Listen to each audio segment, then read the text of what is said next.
नमस्कार, मैं ममता नेगी। आप देख रहे हैं रिपोर्ट्स इंडिया। लॉकडाउन की वजह से उत्तराखंड के हजारों परिवारों के सामने आजीविका का संकट खड़ा हो गया है। खासकर असंगठित क्षेत्र के कर्मचारी और दिहाड़ी मजदूर श्रम करके 2 वक्त की रोटी कमाने वाले हाथ थम गए हैं। इस महामारी से जान बचाने के लिए बड़ी संख्या में महानगरों से उत्तराखंड के पर्वतीय क्षेत्रों की तरफ रिवर्स पलायन हुआ है। बड़ी संख्या में लोग पहाड़ों की तरफ आए हैं।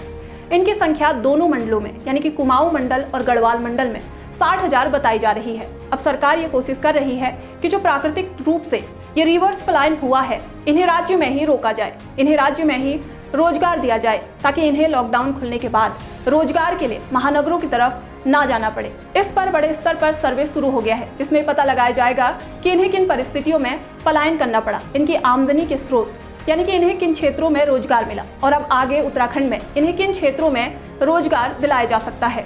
देखिए इस पर हमारी पूरी रिपोर्ट। कोरोना संकट की वजह से राज्य में आजीविका के संसाधनों को बड़ा झटका लगा है।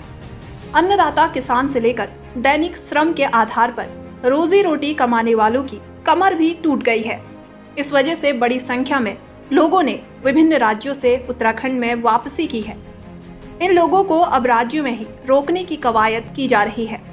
इस राह में सबसे बड़ी समस्या इन लोगों को आजीविका के साधन मुहैया कराने की है। राज्य सरकार ने आजीविका के संसाधनों में वृद्धि के उपाय सुझाने का जिम्मा पूर्व मुख्य सचिव इंदु कुमार पांडे की अध्यक्षता में गठित समिति को सौंपा है। समिति की पहली बैठक सचिवालय में हुई। इसमें उत्तराखंड लौटने वाले लोगों के संबंध में विस्तृत सर्वे कराने का निर्णय लिया जा चुका है।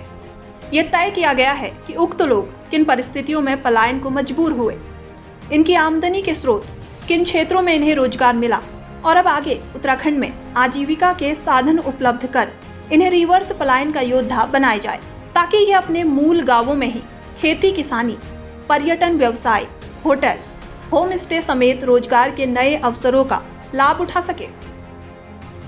इस बारे में विस्तृत रिपोर्ट तैयार की जाएगी। ये लोग मौजूदा परिस्थितियों में रोजगार विहीन हैं। उक्त समिति तमाम पहलुओं का अध्ययन कर सरकार को अपनी रिपोर्ट सौंपेगी।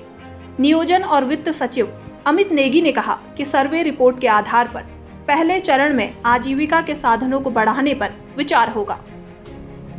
इंदु कुमार पांडे, पूर्व मुख्य सचिव और समिति अध्यक्ष का कहना है कि रिवर्स पलायन कर लौटे लोगों को यही रोकने के लिए आजीविका का बंदोबस्त करना होगा।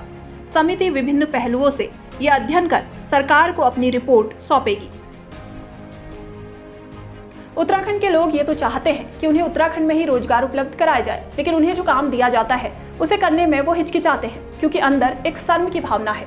अगर आप चाहते हैं कि आपका राज्य भी बाकी राज्यों की तरह तरक्की करे, तो आपको हर वो काम करने के लिए तैयार रहना होगा जो आपको दिया जाता है। एक नाई शहरों में एक आधुनिक सलून खोलकर लाखों रुपए कमा रहा है। कृषि से भी लोग लाखों रुपए कमा रहे हैं। तो फिर किस बात की शर्म? कोई भी काम छोटा या बड़ा नहीं होता, इंसान का नजरिया छोटा और बड़ा होता है। इसलिए आपको जो रोजगार दिया जाता है उसे करने के लिए तैयार रहे। साथ ही स्वरोजगार के नए अवसर तलाशे, क्योंकि सरकार स्वरोजगार के लिए कम दर में ऋण उपलब्ध करा रही है। आज इस रिपोर्ट में बस इतना ही। देश और दुनिया की बाकी खबरों के लिए आप हमारी वेबसाइट reportsindia.in पर विजिट कर सकते हैं। साथ ही रिपोर्ट्स इंडिया को सोशल मीडिया के हर प्लेटफॉर्म पर फॉलो कर सकते हैं।